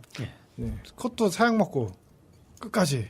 되게 특이하네요. 원래 좋으시네. 이름이 좀 이렇게까지 오래 남아 계신 분들은 보통 이렇게 좀 일찍 돌아가시는 분들이 많은데 이분은 그렇죠. 오래 사시기도 오래 사셨고 오래 근데- 살아서도 많이 거론된 것 같아요. 원래 또 이렇게 이분이 이렇게 자료에 뭐 이렇게 많이 이슈가 된 게 나이 들어서 아닌가요? 그건 그렇죠. 네, 젊었을 때가 아니잖아요. 그러니까 네. 실제로 송시열이 처음 실록에 기록이 되는 게 누구의 추천을 받아요. 최명길이라고 하는 사람이 네. 조정에 이제 인재를 추천을 하면서 네. 최명길 김한길 씨 부인 아니 아, 그분 아니고 최명길이 주화파. 최명길 아니, 이병헌이잖아. 이병헌. 네네. 남한산성 영화 네네. 남한산성 영화 이병헌. 이병헌. 네. 최명길이 이제 인재를 조정에 추천을 하면서 네. 병장을 한 이후에 음. 지금 나라가 개판인데 음. 새로운 인재를 뽑아서 나라를 다스려야 됩니다라고 하면서 네. 송시열을 추천을 합니다. 네, 그때는 네. 뭐 송시열은 젊은 친구들 말하는 듣보잡이죠. 듣보잡으로. 과거 시험도 안 본 거 아니에요? 송시열? 과거 시험 자격 시험만 봅니다. 과거 시험이 제가 앞에서 9번 말씀드렸었는데 네. 그중에 첫 번째 시험은 사실 자격 시험이에요. 송시열은 생원시 장원급제를 하거든요. 네. 장원급제만 하고 본 메인 시험은 안 봅니다. 그것도 신기하죠. 그럼 시험 안 봤어요, 그분은? 예. 그럼 그런데 생원이네요. 그쵸. 송생원이었네요 원래 그러면. 생원인데 나중에 판서까지 지내죠. 생원 출신으로. 어. 정승은 안 해요? 정승도 하지 않나요? 정승까지는 안 올라간 걸로 기억해요. 맨날 보니까 맨날 집에 내려가고 그랬다는데. 그렇죠. 집에 내려가고 맨날 글 써서 그 임금 거슬리고 막. 실제로 송시열이 정계에 나왔던 네. 조정에서 활동을 했던 시기는 10년이 안 됩니다. 오. 그런데도 그렇게 막강한 영향을 존재감이 지녔던 장난이 아니군요. 거. 예. 이황도 근데 그러지 않나요? 이황은 정계- 송시열보단 길어요. 왜냐하면 이황은 지방 관직을 많이 여긴 거예요. 아. 예. 물론 뭐 오래 하진 않지만 네. 근데 이왕은 관직에 어려서 나가잖아요. 젊어서 일찍 나갔다가 급제를 나갔다가 하지. 예. 들어오고. 들어왔다가 급제를 나갔다가 하지. 들어왔다. 근데 송시열은 뭐 전혀 늦게 없다가 나가요. 나중에 예. 오. 그런 거죠. 한 60 돼가지고 나간 거 아니에요? 60까지는 안 되고요. 효종이 왕이 된 게 1649년이니까 효종이 왕이 된 다음에 본격적으로 정계에 진출합니다. 40대. 맞아. 정계 진출이 이 정도로 늦었었던 근현대사임은 박원순 씨 정도 되겠네요. 50 넘어서 이제 지금 진출하시니까. 시장님의 지원을 받는 팟캐스트 아닙니까? 아 그러니까요. 네. 네. 아니죠. 서울시 지원은 아니에요. 서울시 서울시 지원은 지원은 아닌데. 우리 교육부 총리님. 네. 부총님이 누구시죠? 윤혜 장관님. 장관님이시군요. 네. 아주 훌륭하신 분이죠. 네, 그렇습니다. 송씨 제가 그저께 윤혜 장관님과 악수했습니다. 그래요? 그러신가요? 손 안 또 안 씻으셨어요? 씻었죠. 아이, 나 참. 송씨하고 악수한 사람 있으면 큰일 날 뻔했네, 그러면. 네. 송시열은 초성화도 남아 있습니다. 아, 그래요? 여러 가지 초성화가 남아 있습니다. 아. 송시열 초성화 아마 포털에서 검색해 보시면 여러 가지가 등장을 하는데 네. 좀 범상치가 않던데요, 인상이. 흔히 말해서 정말 갑입니다. 초성화도 갑이에요. 그럼 만나자마자 그냥 확 눌리는군요, 이 사람한테는. 예. 오. 시골 출신인데 저 충북 네. 옥천 출신이거든요. 네, 옥천냉면. 거기는 양평이죠. 그 옥천이 그 옥천이 아닙니다. 죄송합니다. 양평의 옥천냉면. 네. 네, 맞습니다. 송시열 또 여러 가지 초성화가 남아 있어요. 오. 기운이 있으시네요. 그리고 그 약간 초성화를 거북목이셨네요. 예, 그리고 대부분 다 그 제자들이 그렸어요. 그래서 부모는 자식이 제일 잘 알고 네. 스승은 제자가 제일 잘 하잖아요. 네. 그래서 어쨌든 스승님이 어떤 분이셨는지를 초성화를 통해서 많이 표현했던 것 같아요. 네. 그리고 어쨌든 뭐 여러 부분에서 스펙으로는 정말 짱입니다. 그럼 송시열과 도봉서는 뭐 연결이 어떻게 되나요? 연결이 많이 되죠. 음.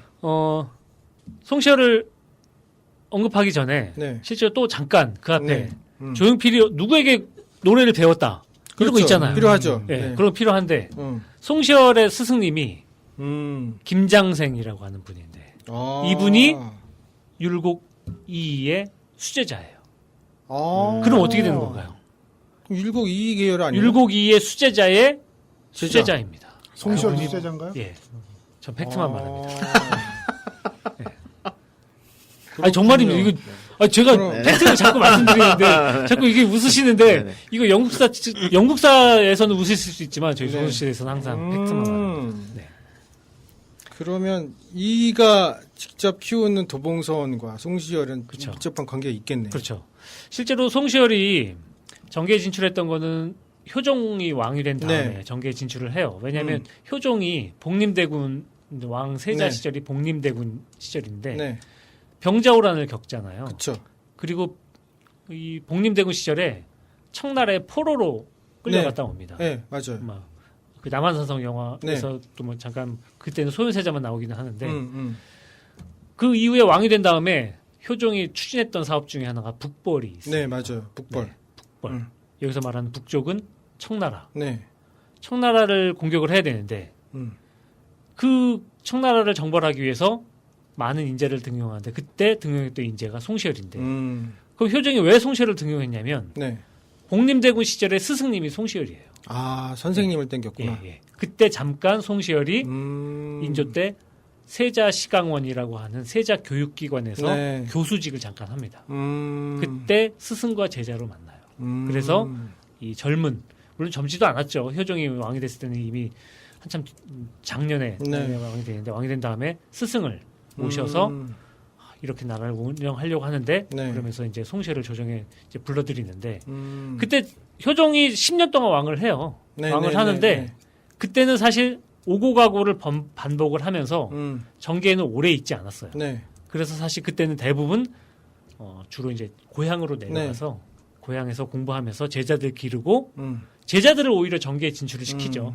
그러면서 이제 정계에 활약을 하는데 본격적으로 송시열이 정말 정계에서 막강한 영향력을 펼치는 것은 그 이후 효종의 아들인 현종 때입니다.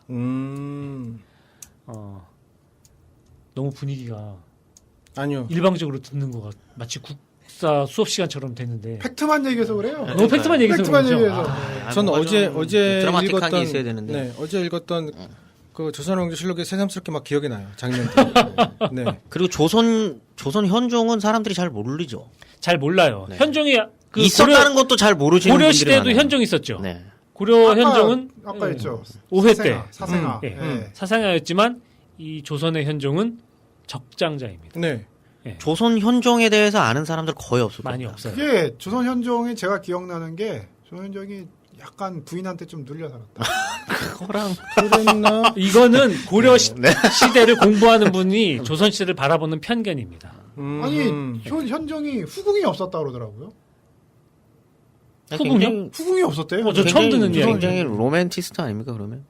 뭐 내가 후궁을 둘 수 있음에도 불구하고 음. 정실만을 두겠다. 이건 굉장히 로맨티스트. 그 명성황후 부인 명성황후가 부인이 명성황후죠. 좀 세신 분이라고. 네. 부인이 세긴 세요. 네. 그 여담인데 이 명성황후가 돌아간 다음에 네. 장례를 치르는데 관을 짜잖아요. 네.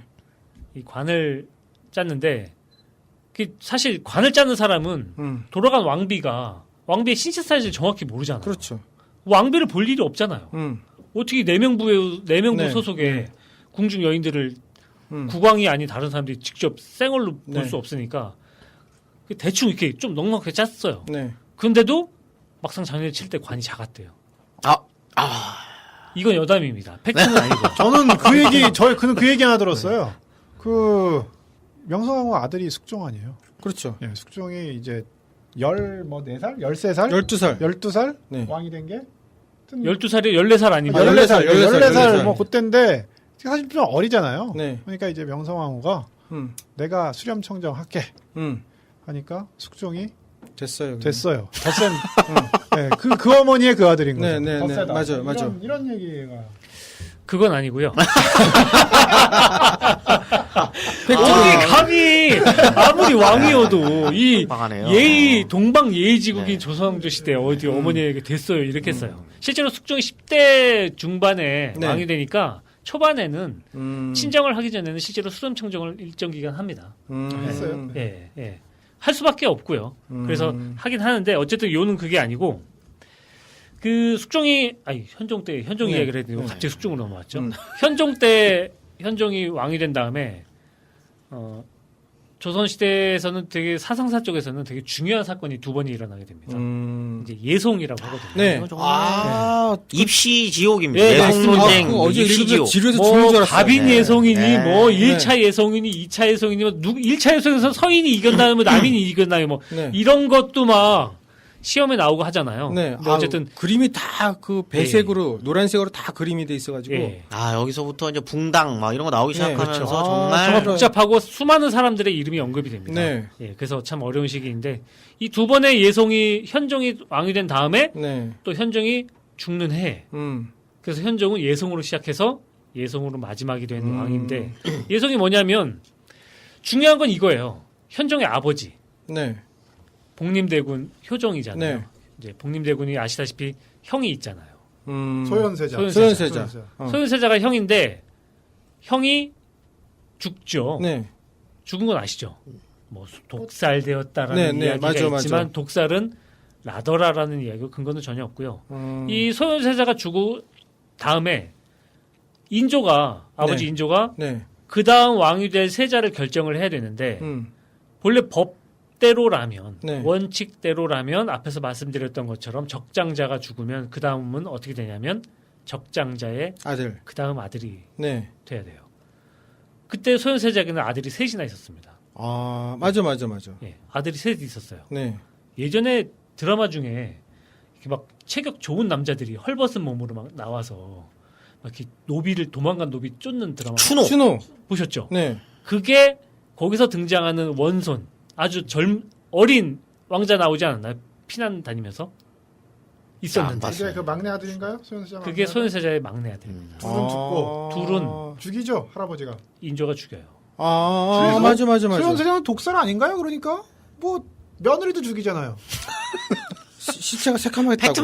팩트만 말씀하시는 고려 분이기 시대 때문에. 전공자들이 보실 때는 조선 왕조 왕위 계승이 이렇게 정말 개판 5분 전이었다고 생각할 수 있겠지만 실제로 조선 왕조의 왕위 계승은 되게 치밀하게 꾸며집니다. 안 그러면 어떻게 나라가 운영이 되겠어요. 네. 고려는 어떻게 운영이 됐죠? 고려는 서로 죽이고 독살하고. 운이 좋았어요. 네. 그래서 어쨌든 소현세자가 죽은 다음에 그 아들에게 왕위를 물려주는 게 맞는데 네. 인조는 그러지 않고 동생에게 소현세자 네. 동생에게 왕위를 물려주게 되죠. 음. 그래서 인조가 법을 일종의 반칙을 쓴 겁니다. 네. 그런데 어쨌든 왕이 되긴 됐죠. 네. 그 다음에 이제 효종이 10년 왕위에 있었다가 돌아갔는데 네.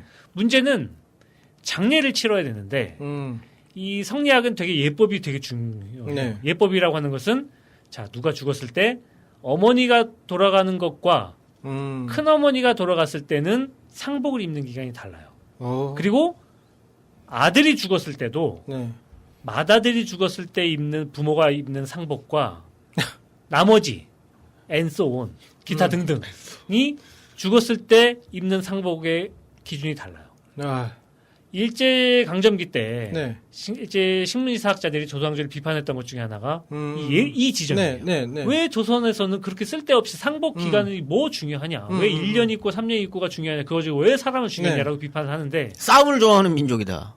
약간 그랬죠. 그러면서 뭐 뭐죠? 네. 이렇게 막 이렇게 당파성 당파성론으로 이야기를 하는데 현종이 왕이 됐잖아요. 네. 효종의 아들 현종이 왕이 됐는데 현종이 왕이 됐을 때 효종의 어머니가 살아 있었습니다. 즉 근데 물론 친어머니 아니에요. 네. 왜냐면 인조가 인조의 이제 두 번째 부인인데 이 효종에게는 양어머니죠. 네. 양어머니가 아들이 죽은 다음에 아들의 상복을 어떻게 입을지를 결정을 해야 되는데 아들이 얘가 맏아들이냐 둘째 아들이냐를 결정을 해야 돼요. 락피디님이 보실 때 효종이 맏아들입니까? 아니면 둘째 아들입니까? 모르겠어요. 족보 따지는 게 힘들어서. 둘째 아들이죠. 죽었으면 맏아들이죠. 아니 근데 성인이 가지고 자식까지 있었는데. 또 자기 친어머니가 또 아니라면서요. 아니 그거야 뭐. 그거는 뭐. 이렇게 다룰 수 있다라는 거죠. 이렇게 다룰 수 있다라는 거죠. 근데 중요한 건 뭐냐면 조선시대를 공부하는 저희 입장에서 볼 때 이게 단순히 맏아들이냐 둘째 아들이냐가 의미가 없는 문제가 아닌 것 같아요. 왜냐하면 사실 저는 좀 그렇게 생각을 합니다. 지금도 이제 우리 사회가 복지를 어떻게 할 것이냐, 네. 뭐 선별적 복지를 할 것이냐, 보편적 네, 복지를 네, 할 것이냐, 네. 뭐 이런 거 되게 첨예한 사회적 네, 문제잖아요. 네. 근데 뭐 그때 뭐 기준이 뭐 얼마를 맞습니다. 벌면 차상이겠지 뭐 이런 거 정하는데 사실 그 기준이라고 하는 것이 단순히 숫자처럼 보일 별로 수가 중요하지 있겠죠. 않죠. 기준이라는 게. 그런데 그걸 선택하면은 이걸 하느냐 저걸 하느냐 되게 중요해요. 이걸로 서울시장 모가지가 날아갔습니다. 맞아. 이거 100년, 200년 있다가 이때 당시를 이해하려고 하면 진짜 엄청 웃기겠다. 웃긴 이야기일 수 있어요. 자기가 자른 거 아닌가요? 본인이 그렇죠. 본인이 시민에게 묻겠다 했다가 이제 날아갔는데. 코멘트라고 생각할 수도 있겠어요. 그래서 사실 더군다나 왕이라고 하는 존재가 많은 사대부들뿐만 아니라 많은 국민들이 바라보는 존재이기 때문에 왕이 어떻게 하느냐가 네. 사실 먹혀 들어갈 수가 있어서 이 문제 가지고 크게 학문적인 논쟁을 벌이죠. 이때 송시열이 서인, 흔히 말하는 서인을 대표하는 학자이자 정치가로 활약을 해요. 둘째 아들이다 온 거죠? 예, 송시열은 둘째 효종이 아들이다. 둘째 아들임은 변할 수 없는 사실이다. 네. 반면 반대쪽에 있었던 네. 분 중에 유명한 사람이 어부사시사 들어보셨죠? 네. 그쵸? 윤선도. 네. 거기 네. 복일도? 네. 맞습니다. 복일도 가서 놀고 계셨던 분? 놀고 왔다 갔다 했죠. 자기 정원 쫙 꾸미고. 네, 맞습니다. 이러다간 팔도 어디도 못 가실 것 같아요. 복일, 그렇군요. 가보셨나요? 거기? 아니요. 한번 가보려고 그랬는데 못 갔어요. 좋습니다. 한번 가보시죠. 아, 그래요? 네. 윤선도는 잘 모르겠고, 그냥 정원만 꾸미시는 분으로 알고 있었는데, 해남 유씨잖아요. 맞아요. 그래서 그쪽에 윤선도 이전부터 아주 땅이 많아요. 그래서 지금도 거기 가보시면 노구당이라고 해서 해남에 있죠. 예, 음. 거기 뭐 문화재도 많습니다. 네. 예, 그리고 되게 터도 좋고. 음. 근데 어쨌든 윤선도와 송시열이 첨예하게 대립을 해요. 정약용이 그 집안 사위잖아요. 그렇죠. 네, 정약용 예. 그 집안 사위. 윤선도 집. 예. 부인이. 예. 그래서 거기 해남에 가니까 정약용 그 그건 유배지. 강진. 아, 거긴 강진이구나. 네. 근처긴 근처죠. 근처인데 그쵸. 상관없습니다. 예, 가깝습니다. 음. 그래서 그때 송시열이 사실 이 어떤 정치 투쟁을 하기 위해서는 네. 정당성을 내세워야 되잖아요. 그렇죠, 그렇죠. 그거 명분이 없으면 안 됩니다. 지금도 사실 저는 보면서 참 안타까운 건 명분을 과연 누가 잡느냐. 이 명분을 누가 더 확실하게 내세우느냐가 중요한데 그 정치적인 명분을 학문적으로 네. 내세웠던 두 대표적인 인물이 송시열, 서인의 송시열과 남인의 윤선도입니다. 그러면서 현종이 재위 15년 만에 돌아가게 되는데 네. 현종이 돌아가기 직전에 네. 효종의 부인이 돌아갑니다. 효종의 부인. 효종의 부인이 돌아갔을 때 똑같은 일이 벌어져요. 그러겠네. 예, 만며느리냐? 그분은 아직 살아 계신 거죠. 그분은 아직 살아 계세요. 왜냐하면 젊었으니까. 양아들보다 나이가 더 영해요. 아, 그렇죠, 그렇죠. 예. 그래서 그래서 두 번째 예송에서는 남인이 승리를 합니다. 윤선도. 그러면서 숙종이 즉위를 하는 거죠. 음. 현종이 그 사건을 정리하지 못하고 돌아갑니다. 그러면서 숙종이 즉위를 하게 되는데요. 네. 숙종이 즉위한 다음에 전국 운영권을 남인이 잡게 됩니다. 남인은 윤선도. 아니 큰아들이다.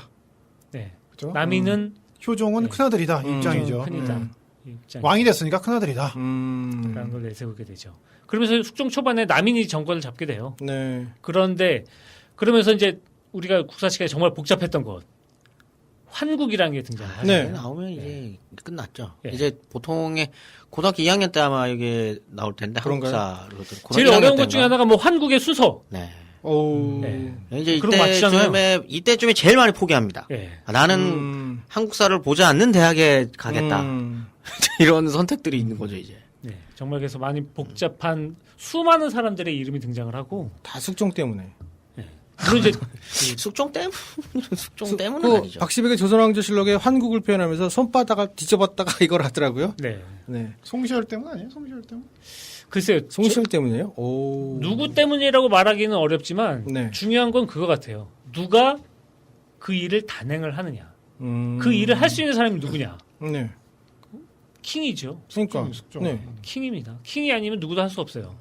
신하가 할 수 있는 건 아니잖아요. 신하가 했다가는 그건 반란이 될 수 그러니까. 있으니까. 그래서 어쨌든 숙종이 하게 되는데 세 차례 환국이 벌어지게 되는데 네. 뭐 서인이 잡았다가 남인이 잡았다가 다시 또 서인이 잡게 되잖아요. 네네. 그 사이에 이제 우리가 사극에서 많이 보았던 그분 장희빈. 등장하죠. 아, 맞아. 장희빈. 예. 송시열도 옥정이. 그 와중에 죽는 거냐? 네. 한국 때 죽는 거냐? 옥정이 누나가 등장을 하죠. 옥정이 누나. 네, 장옥정 등장을 하는데 그게 이제 장옥정이 아들을 낳으면서 네. 그 아들이 나중에 경정이 되잖아요. 네네네. 네, 그 아들 이제 아들을 낳고 장옥정이 인현왕후를 몰아내고 왕비의 자리에 오르는 게 기사환국인데 그게 이제 세 번의 환국 중에 가운데입니다. 마지막 장희빈이 아마 김태희였을 텐데요. 그런가요? 가장 최근이죠. 장옥정. 네. 장옥정. 가장 패션 의상- 디자이너로 나온 거. 그렇죠. 네, 패션 디자이너. 네, 정말 쇼킹했어요. 장희빈이 정말 이쁘더라고요. 그래서 어쨌든 마지막 황국이 갑술왕국인데 네. 그게 숙종 19년인가 그래요. 숙종 제 19년인데 그때 이제 모든 게 결정이 납니다. 그 이제는 서인의 승리로. 예, 현종대 두 차례의 예송과 네. 숙종대 세 차례의 환국의 네. 마지막 종착역이 갑술왕국으로 종착역이 나면서 사실 그 이후에 그 과정 중에서도 앞에서 제가 잠깐 그 광해군 때 네. 대북 세력들이 음. 자신들의 학문적인 스승이었던 남명 조식 선생을 네. 백운서원에 모시고 네. 반면 문묘에 모셔졌던 퇴계 이황 선생님을 깎아내리는 노력을 네. 했었다고 하는데 네. 그 환국 과정 중에서 서인의 왜냐하면 1623년 인조반정 이후에 정권을 잡은 사람들은 서인이거든요. 네. 네. 이 서인들이 정권을 잡은 다음에 자신들의 학문적인 스승이었던 이 율곡을 네. 문묘에 종사한 모시는 거죠. 모시는 네. 일을 네. 가장 중요한 사업 중에 하나로 추진을 해요. 퇴계급으로 올리는 예, 거죠. 예. 예. 그래서 그게 돼요. 숙종 때 네. 허락이 나는데 환국 과정에서 네. 그게 다시 또 막 캔슬이에요? 캔슬됐다가 뭐 이런 일들을 하게 돼요. 남이는 퇴계파니까 아. 서인이 권력을 잡았다가 음. 그때 이제 율곡을 올렸다가 뺐다가 권력이 뺏기니까 다시 저쪽에서는 율곡을 역사가 정권에 따라 정권이 아니지? 역사가 주도 세력에 따라 왔다 갔다 하는군요. 역사 만들기를 하는 거죠. 자기들 위주로. 예. 그러네. 예. 그래서 갑술왕국 이후에 이제 기사왕국 이후에 송시열이 죽습니다. 음. 사역을 받고 죽거든요. 송시열이 죽는 것은 송시열이 이제 유배를 가게 되는데 네. 처음에 저쪽 제주도인가요? 거기로 유배를 가요. 네. 아, 팩트에 강의신 분인데. 제주도입니다. 제주도?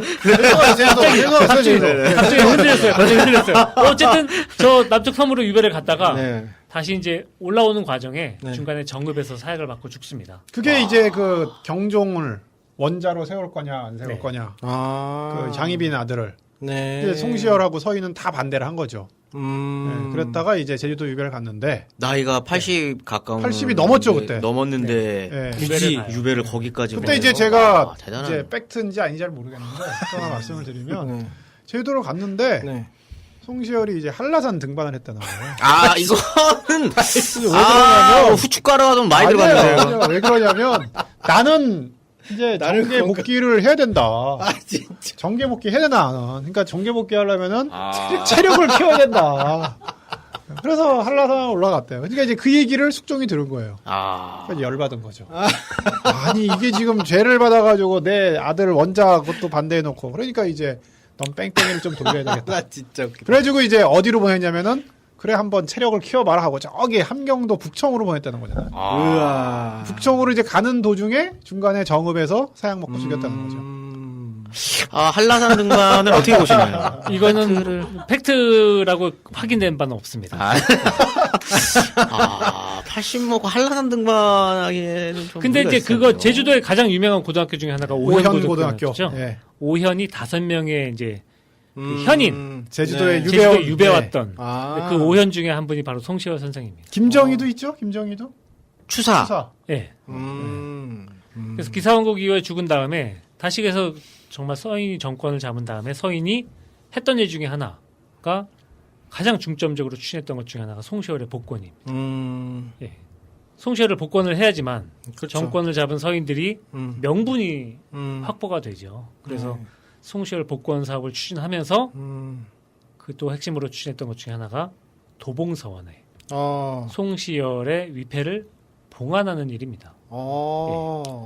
조광조와 송시열을 네. 모시는 거네요. 그러면. 예. 그쵸. 조선시대 확실한 예. 송시열이 확실한 이제 역사의 네. 승리자가 되는 거죠. 네. 그렇게 네. 되면 조광조의 정통을 방점을 이루는. 찍는군요. 그렇죠. 여기다 도봉성원에다가. 근데 아. 그때 논란이 됐던 것 중에 하나가 이 서원은 앞에서 말씀드렸듯이 이 도봉서원은 조광조를 모시기 위한 서원이긴 한데 네. 그러니까 조광조가 탑이죠. 네. 그래서 근데 하지만 조광조만이 유일한 조선시대 학자는 아니기 때문에 네. 이후에 추가될 수가 있어요. 추가가 되는데 어떻게 추가되느냐가 문제예요. 그래서 당시에 서인들은 송시열을 이 조광조가 독존으로 홀로 모셔져 있는 서원에 조광조 밑에 들어갈 것이냐 아니면 조광조와 어깨를 나란히 해서 투톱으로 갈 것이냐. 아, 투톱. 아, 4-2-3-1이냐 4-4이냐 이거군요. 아, 그러네. 서인들은 투톱을 내세워요. 아, 네, 그 정도 급은 된다. 예. 아, 율곡이 밀리네요. 일곡은 딴 데 있지 않았을까요? 이 율곡은 네. 조금 논란이 많았어요. 왜냐하면 앞에서 말씀드렸듯이 절에 가신 것 때문에. 이력의 행적의 이력 때문에 남인들로부터 아. 무수한 공격을 받습니다. 그래서 송시열이 그거 커버하느라고 무진장 백방으로 막 노력을 하거든요.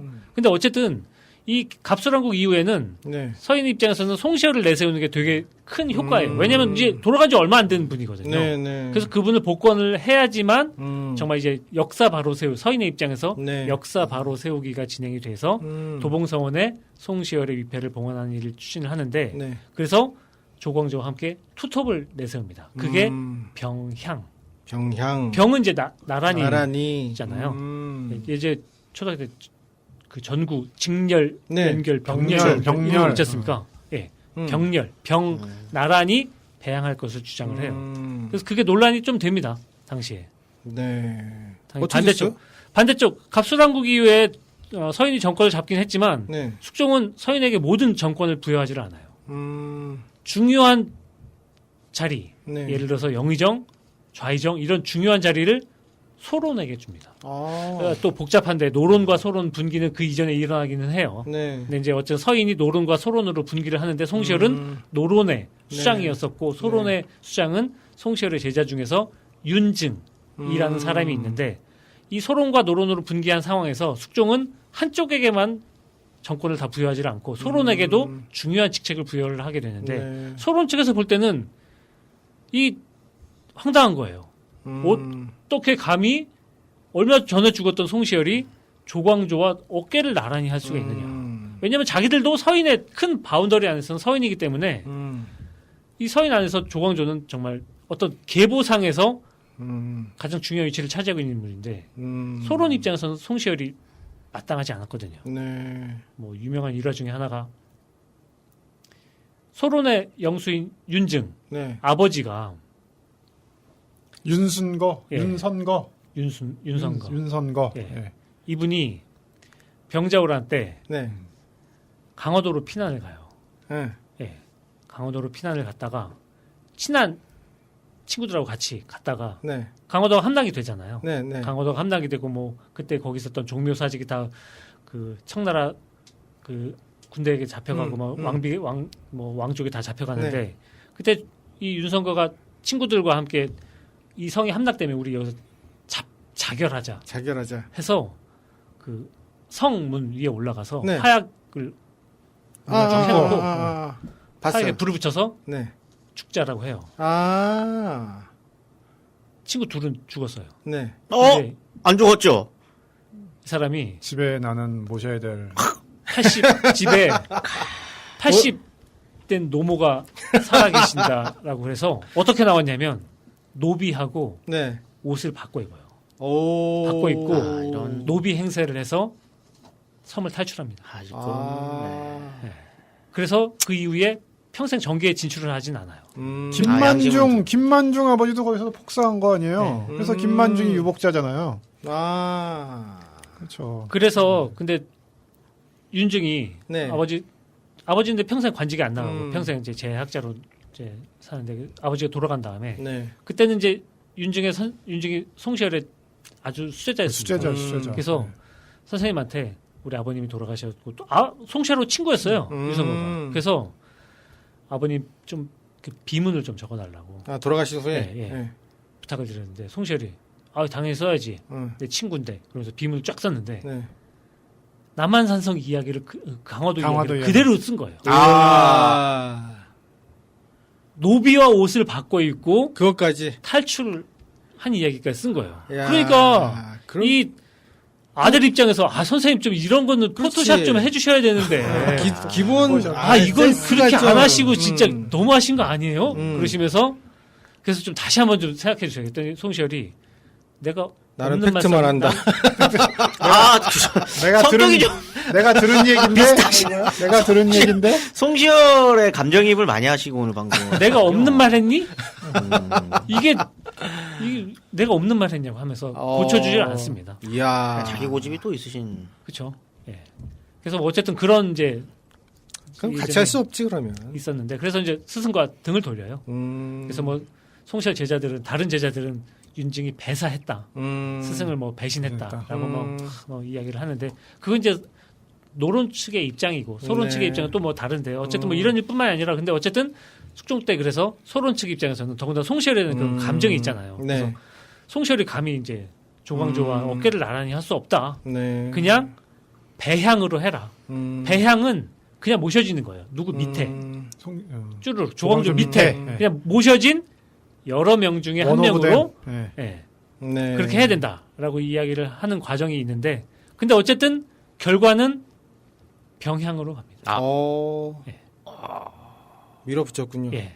그래서 도봉서원의 갑술왕국 이후에 송시열이 병향이 되죠. 네. 노론의 그럼 이제 성지가 된 거네요. 그렇죠. 그래서 사실 서인 노론. 노론 입장에서는 이이, 율곡이이, 사계, 김장생, 우암, 송시열이 정말 변할 수 없는 딱 계보예요. 네. 그 계보가 도봉서원에서 어떻게 본다면 마지막에 또 이렇게 도봉 완성이 되죠. 그리고 이제 노론을. 그 위에 조광조를 딱 붙여놓으니까. 그렇죠. 크게 보면 퇴계나 남명 조식이나 여기하고 다 경쟁 관계인데 그 조광조를 바로 율곡, 사계, 우암 그러네. 딱 이어버리니까 여기가 이제 정통이 되는 거죠. 그러니까 조선 후기의 그 정치의 거의 뭐 성지처럼 그렇게 되어버렸겠네요. 거의. 노론 세력의 노론 성지, 입장에서는 노론의 정말 메카죠, 메카. 그렇죠. 가장 중요한 서원이 되는 거죠. 계속 듣다 보니까 그럼 송시열이 조용필이 아니라 조광조가 조용필이네요. 넘사 어떻게 보면 가장 기준이 되는 조광조는 김연아죠. 김연 아, 그렇군요. 조용필 연느님이랑 연느님이 우리가 절대 연느님은 욕할 수 없어요. 네. 까방권이 그냥 영원히 계시는. 그렇죠. 그분 옆에 나란히 서면 음. 이제 어느 증명이 되는 그런 수준이니까요. 네. 그러니까 박근혜 전 대통령이 이걸 못한 거 아니에요? 그렇죠. 옆에 예. 나란히 못 예, 쓰고 뭐, 손 안 잡아주고. 손 안 잡아 고개 돌리고 이러고 탄핵된 거 를 아니에요? 그렇게 좀 많이 좋아하시는군요. 아니 그러니까 이해를 하자면 그렇다는 거죠. 뭘. 남아있는 영상이 그렇게 되어 있으니까요. 예. 네. 제가 근데 아까 처음에 말씀드릴 때 요거를 쓱 없애려고 그랬더니 제일 마지막에 있어야 된다. 그래서 마의 각석? 이건 뭐죠? 도봉서원을 방문하시는 분들이 사실 서원은 지금도 서원은 이제 복원하는 작업이 준비가 네. 되고 있는 걸로 알고 있는데 네. 아니죠. 남아있는 지금, 아니죠. 저 지금 그게 이제 거의 좌절 위기에 있는 거죠. 좌절 위기에 있지만 또 네네, 이 영국 육회를 사태 들으시다 보면 또 이제 네. 복원을 해야 한다는 노론의 성지.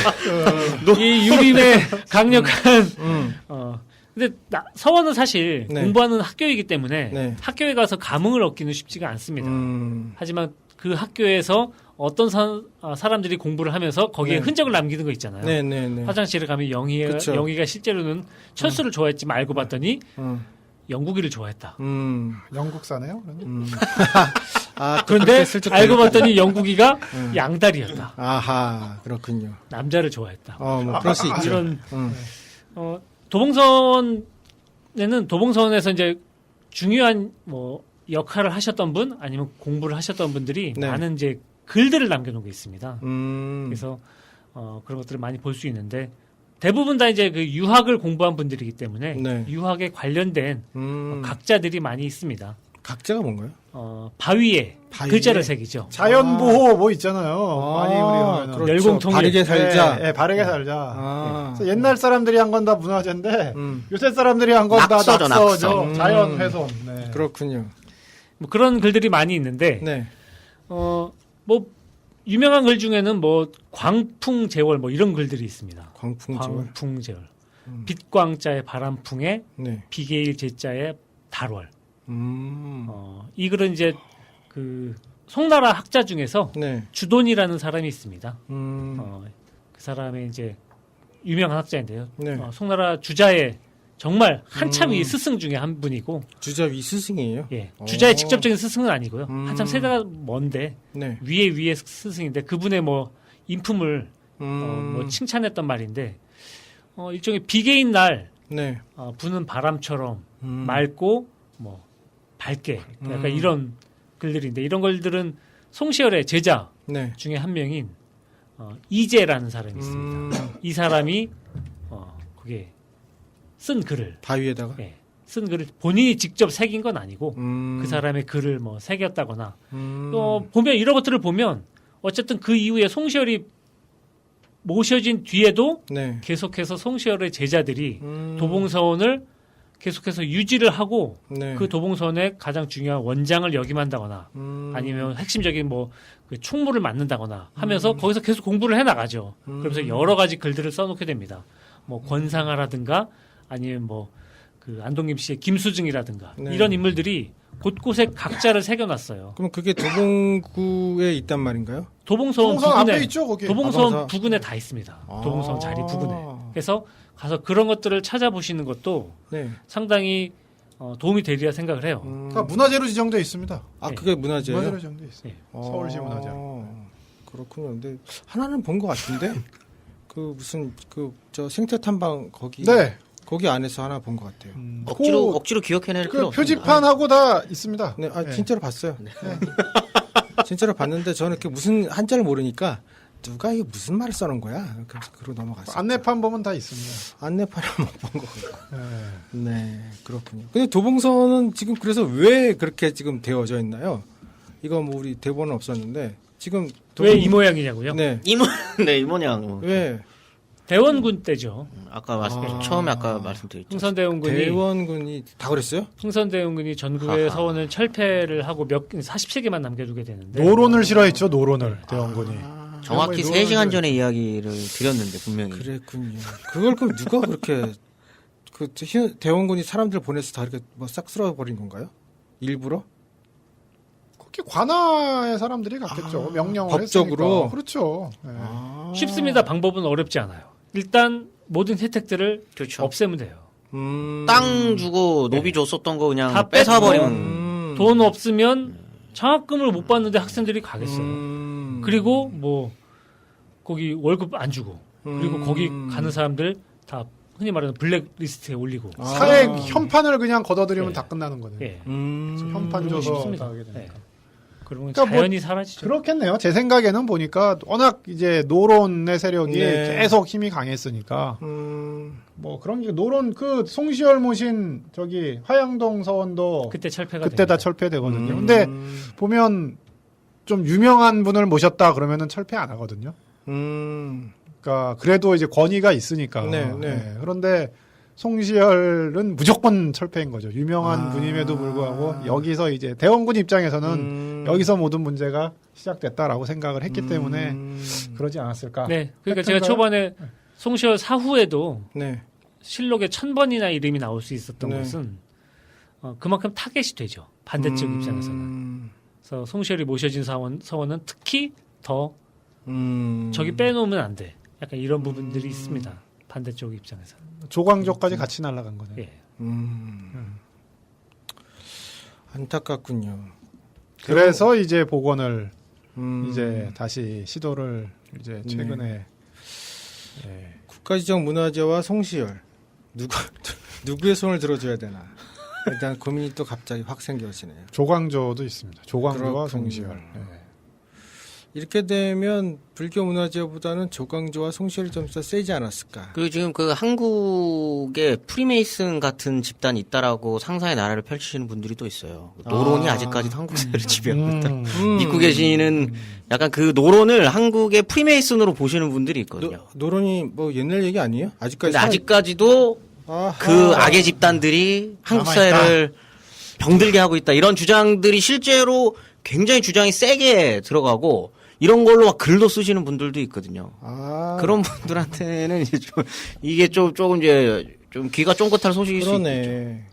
그런 분들이 앞서서 도봉소원을 세워달라 그렇게 되면 어떡하죠? 어쨌든 이 도봉소원에 대한 얘기를 들으면서 도봉구가 좀 달리 보여졌어요. 예전에는 부동산으로만 생각했었는데 이랬대. 이제 다 방송이 거의 끝마칠 때쯤 되니까 학문과 정치 철학의 도시구나. 이 지역이 그런 성지였구나 하는 생각이 좀 확 드네요. 아무튼 뭐 지난 6회를 걸쳐서 저희가 도봉구의 역사에 대해서 좀 들어봤는데 굉장히 도봉구를 그냥 관광 게시판 안내판에 쓰여 있는 이야기보다 훨씬 더 생동감 있게 생생하게 들은 것 같아서 굉장히 도봉구에 사는 저로서는 좀 뭐랄까 좀 흐뭇한 마음이 좀 듭니다. 그럼 우리 이제 오늘로써 시즌 1이 될지 아니면 계속 문을 닫게 될지 모르겠지만 네, 방송을 마무리할 텐데 우리 금강경님은 어떠셨어요? 방송 소감을 좀 해주신다면. 지금 락 PD님의 이야기가 좀 씁쓸한 겁니다. 왜냐면 이게 그 화폐 아까 지폐 이야기도 초반에 좀 나왔고 지금도 이제 얘기하는 것처럼 화폐 이야기 나올 때 제가 꼭 하고 싶었거든요. 이 근현대사 인물이 없어요. 화폐. 근현대사에는 아무도 없거든요. 그렇죠. 논란이 많이 되기 때문에 일부러 이제 피하는 것도 뭐 있는 거고. 그다음에 이제 도봉소원 이야기를 쭉 들으면서 당연히 이제 이 지역 주민들이나 연구자들 입장에서는 좀 이게 그런 게 있겠지만 지금 한국의 입장에서 지향해야 될 가치가 뭐냐. 거를 좀 생각하면서 이 공간을 어떻게 남길 건지가 좀 얘기가 돼야 되는 건데 우리 지금 무슨 성리학적 가치를 지향하는 국가도 아니고 불교 국가도 아니잖아요, 사실. 그리고 그럼 이 문화재를 어떻게 바라볼 것이냐 이런 것들을 좀 생각하면서 돼야 되는 거라고 저는 좀 생각이 많이 들어가지고 이런 얘기하면 또 도봉소원 분들 굉장히 싫어하실 것 같긴 한데. 아 그런가요? 그러면 불교 영국사를 복원해야 되나요? 그러니까 그런 것들을 좀 종합적으로 고려해서 이제 생각할 필요가 있다는 거죠. 문화재를 이제 바라볼 때도. 근현대사 문화재는 사실 되게 쉽게 생각해버리고 그냥 그렇죠. 그렇게 해버리거든요. 지금 뭐 그런 것들도 좀 씁쓸하게 느껴지는 것도 있고 해가지고 다음번에는 꼭 시즌 2를 하게 된다면 네. 도봉의 근현대사를 네. 근현대사를 중심으로 좋네요. 알아보는 시간을 가져보는 게 좋지 않을까 이런 네. 생각을 하면서 시즌 1을 마무리하도록 하겠습니다. 네, 그렇습니다. 우리 또 오늘의 주인공이신 파주님은 어떠셨나요, 방송? 저는 후발주자로 참여를 네, 하긴 했는데요. 오면서 사실 저도 도봉구와 인연이 깊습니다. 네, 네, 뭐, 네. 파주에 살았었지만 근데 어디를 가봐도 네. 사실 도봉구만큼 이 지역에 대한 어떤 관심과 아, 그런 그런가요? 것들에 대한 노력들이 많은 곳을 맞아요. 아직은 아, 못 본 것 그래요? 같아요. 그런 부분에서 사실 도봉구는 상당히 앞서가고 있는 것 같습니다. 아직 시작은 미약한 단계로 네. 알고 있지만 네. 그 끝은 당연히 창대할 것을 갑자기 성경 아직- 말씀으로. 이제 이건 아직 창대한 건 팩트가 아니니까요. 그렇죠. 아니, 하지만- 저도 그걸 되게 많이 느끼고 있어요. 네. 그걸 아, 그래요? 하면서 여기가 정말 그 지자체 주민들 스스로도 좀 마을에 대한 그 애정도도 굉장히 깊으신 것 같고 네. 참여도 많이 하시고 음. 이런 공간이 많이 없거든요. 그렇군요. 네. 그런 면에서 우리 그동안 도봉의 역사 문제를 계속 공부하고 주도하고 계시는 오송님은 네, 뭐, 예, 시즌 2를 하면 뭐, 그쵸. 근현대사, 현대사를 가지고 하겠죠. 근데 이제 제가 뭐 이렇게 좀 생각을 해보니까, 네. 그 우리 만인만색, 음. 예, 만인만색하고 은행나루가 결합을 하면 어떨까? 저희가 너무 딸려서 아니요, 뭐 딸리다뇨. 근데 뭐, 혹시 뭐 재능 기부 같은 게 혹시 될 수 있으면, 우리 지금 도봉에 뭐 지금 뭐 우리 몇 개 대표적인 것만 지금 우리 6회 동안 몇 개를 했잖아요. 네. 기회가 된다면 뭐 어떤 뭐 저희 뭐 저도 그렇고 우리 금강경님도 그렇고 주변에 많은 이제 입담 좋은 또 우리 전문가들이 많이 계시니까 모르겠습니다. 이게 뭐 역사 쪽으로 좀 한정이 될 수는 있겠지만 또 뭐 또 현대사 연구자들은 역사뿐만 아니라 뭐 사회, 경제 뭐 다양한 부분 스포츠도 요새 뭐 하시는 것 같더라고요. 네네. 예, 다양한 뭐 관심사들이 많으니까 네. 뭐 잘 되면은 우리 마을 방송국의 컨텐츠로 하나 좀 좋죠. 해서 그러면. 네. 그렇게 뭐 할 수 있으면 뭐 좋겠습니다. 뭐 저는 불러주는 데는 다 갑니다. 예, 아, 그러시군요. 네. 예, 뭐 네. 교통비라도 좀 이렇게 음. 생기면 좋을 텐데 뭐 그건 어떨지 모르겠지만 아무튼 뭐 그런 계기가 돼서 우리 네. 마을 방송국이 좀 좀 더 도봉구 전체 또 네. 나아가서 서울시의 대표적인 그런 마을 방송국이 될 수 있으면 좋을 것 같고요. 저희 우리 프로그램이 그래도 그렇게 될 수 있는데 조금이라도 좀 역할을 뭐 했으면 좋을 할 수 있었다면 좋을 것 같고요. 또 앞으로 뭐 어떤 기회가 우리 한국연구재단 교육부에서 조금 더 지원을 해주신다면 예, 뭐 당분간 또 그런 프로그램을 또 만들 수 있지 않을까 생각 들었습니다. 네. 네. 사실은 TBS에서도 이 마을 쪽 콘텐츠를 되게 원하고 있어요. 교통방송에서. 네. 근데 라디오 파트 쪽에 15분밖에 안 줘가지고 저희가 뭐 어떻게 끼어들지는 못했는데 만약에 저희가 기획 잘해서 TBS랑 잘 합의를 보면 1시간짜리 달라. 마을 역사에 대해서. 그러면 뭔가 되지 않을까 싶기도 하고요. 네. 하여튼 뭐 여러 가지로 발전 방안을 생각해 보는 그런 시간이었었습니다. 네. 오늘은 조선시대 도봉서원에서 들어봤습니다. 도봉구의 역사를 찾아 떠나는 인문학 여행, 역사 잡담 도봉 시즌 1은 이렇게 마무리 짓고요. 시즌 2로 저희가 돌아올 수 있을지 모르겠지만, 여러분 기대해 주시고 기다려 주시면, 또 익숙한 목소리 듣지 않을까 싶습니다. 댓글 많이 달아주시면. 네. 증빙 자료가 필요하거든요. 댓글이 정말 중요한 증빙 자료. 댓글 많이 달아주시면. 네. 지금까지 우리 금강경님, 파주님, 오송님, 락PD가 함께했습니다. 네. 진행 락PD, 연출 김미연, 기획 역사가 살아있는 문화인문도시 도봉, 후원 교육부, 한국연구재단, 제작의 은행나루 마을방송국이었습니다. 감사합니다. 감사합니다. 아.